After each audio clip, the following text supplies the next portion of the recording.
Bu Putri dalam keadaan sehat walafiat. Semoga teman-teman semuanya di rumah dalam keadaan sehat ya, dan tetap semangat belajar di rumah. Oke teman-teman, seperti biasa sebelum belajar kita mulai dengan membaca doa istiadah dan sikap berdoa. Tangan diangkat, kepala ditundukkan, hati dikhusyukkan.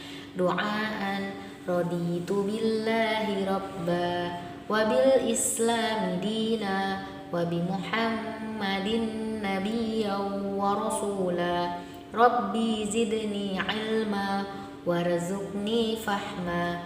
Allahumma fa'ni bima 'allamtani wa alimni ma yanfa'uni wa zidni ilma. Alhamdulillahirabbil alamin. Oke teman-teman, sebelum belajar jangan lupa siapkan buku tematiknya tema 4. Jangan lupa siapkan juga buku tulis dan alat tulisnya. Barangkali teman-teman ada yang mau mencatat setelah menyimak video dari Bu Putri. Belum kita mulai pembelajaran hari ini, Bu Putri punya tebak-tebakan nih. Nah teman-teman simak ya dan jawab tebak-tebakan dari Bu Putri. Nah, aku punya beberapa gambar yang bisa kalian sambungkan menjadi sebutan makanan yang ada di Indonesia, guys. Kira-kira ini makanan apa ya? Yuk kalian tebak dari sekarang.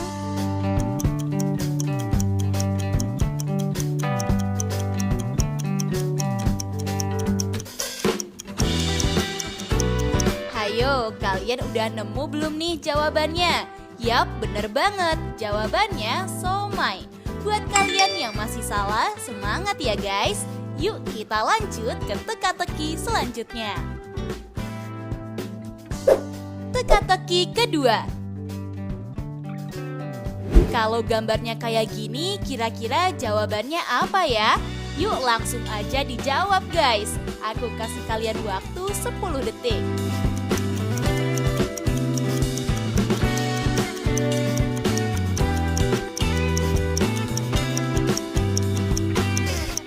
Selamat buat kalian yang menjawab sate Padang ya. Wah, kayaknya udah pada mulai jago nih. Yuk, kalau gitu kita lanjut ke teka-teki selanjutnya.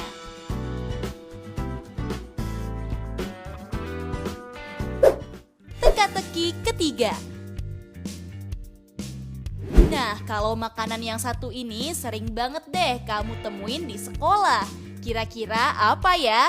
Aku mulai waktunya dari sekarang ya guys.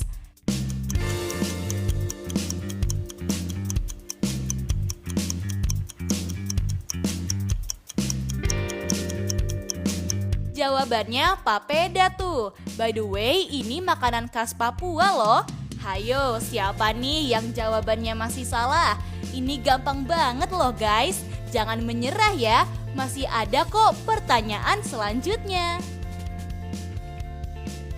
Gimana teman-teman tebak-tebakannya? Seru ya?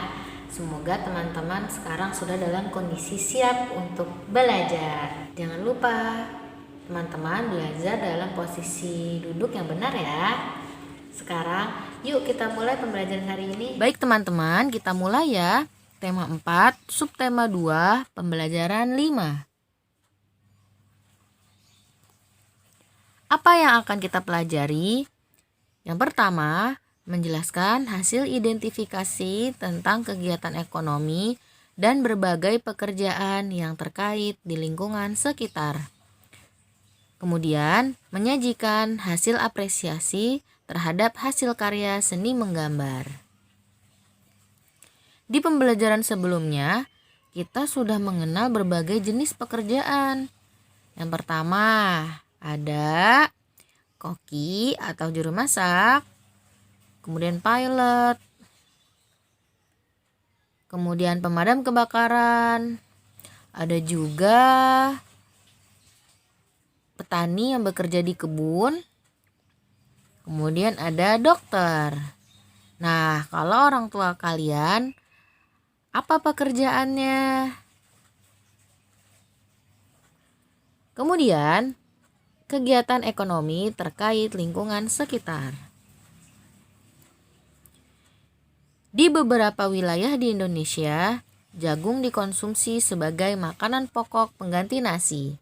Salah satunya adalah masyarakat Desa Weluli, Belu, Nusa Tenggara Timur. Apa nama makanan itu? Ini dia olahan yang dimakan oleh masyarakat Nusa Tenggara Timur. Namanya adalah jagung bose. Setiap jenis pekerjaan pasti akan berkaitan dengan lingkungan sekitar. Contohnya seperti pembuatan jagung bose tadi yang melibatkan petani jagung yang bekerja di ladang untuk menanam dan memanen jagung. Selain petani jagung yang menghasilkan jagung dan kemudian dapat diolah menjadi jagung bose, ada juga kegiatan ekonomi lain yang berhubungan dan berkaitan dengan jenis pekerjaan tertentu.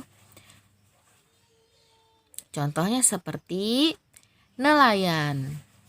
Nah, sekarang kita simak ya proses nelayan menangkap ikan sampai bisa kita konsumsi. Yang pertama, ikan ditangkap nelayan. Kemudian setelah ikan ditangkap nelayan, ikan akan dibawa ke pasar. Teman-teman masih ingat ya proses ekonomi atau urutannya. Yang pertama dari produksi, kemudian ikan dibawa ke pasar, termasuk proses distribusi. Kemudian ikan dijual di pasar. Lalu ikan dapat kita konsumsi dalam berbagai macam masakan seperti digoreng, dibakar, dipepes. Enak. Nah, selain itu ada juga jenis pekerjaan atau kegiatan ekonomi lain yang pasti membutuhkan kebutuhan dari sumber daya alam yang tersedia. Contohnya, nelayan menggunakan perahu untuk berlayar.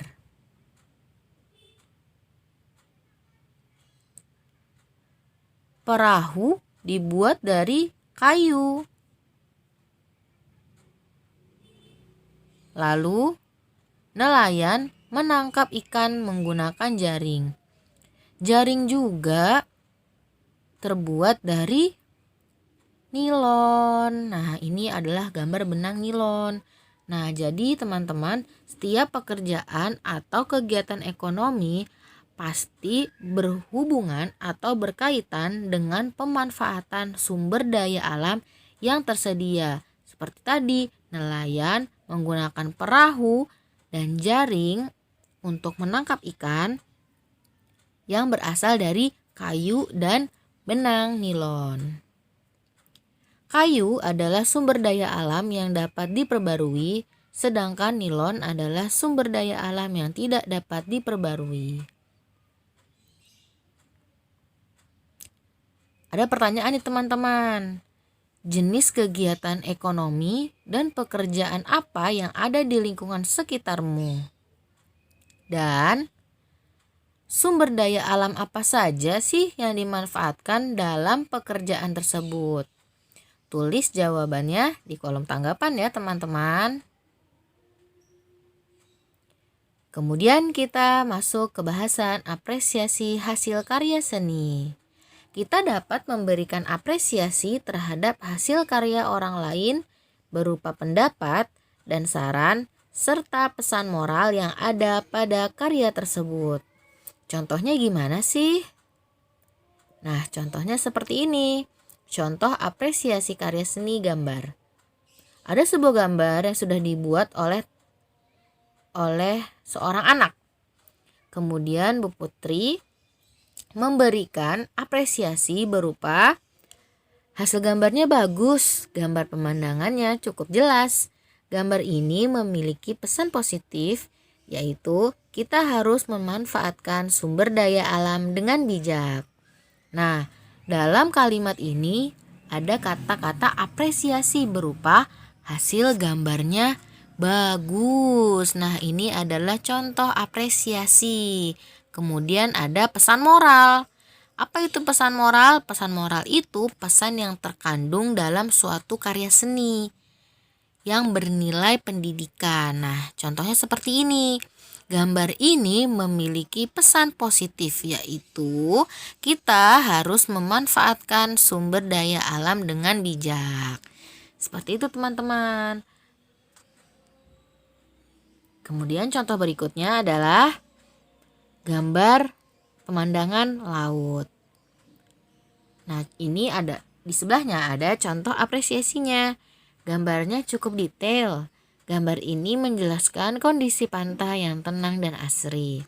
Gambar ini mengajarkan kita untuk menjaga kebersihan alam agar senantiasa indah. Terima kasih teman-teman sudah menyimak pembelajaran hari ini. Alhamdulillahirrabbilalamin. Semoga ilmu yang kita pelajari hari ini bermanfaat ya teman-teman.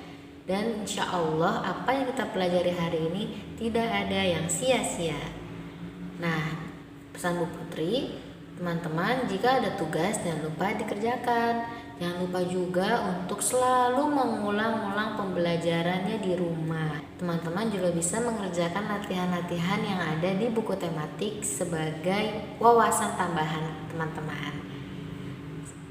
Yuk kita tutup dengan membaca doa kafaratul majelis. Alhamdulillahirabbil alamin. Subhanakallahumma wa bihamdik asyhadu an la ilaha illa ant astaghfiruka wa atubu ilaik. Terima kasih teman-teman. Sebelum itu Bu Putri punya pantun nih. Kalau ada sumur di ladang, boleh kita menumpang mandi. Kalau ada umur yang panjang, insya Allah kita bertemu lagi. Sekian dari Bu Putri dan teman-teman.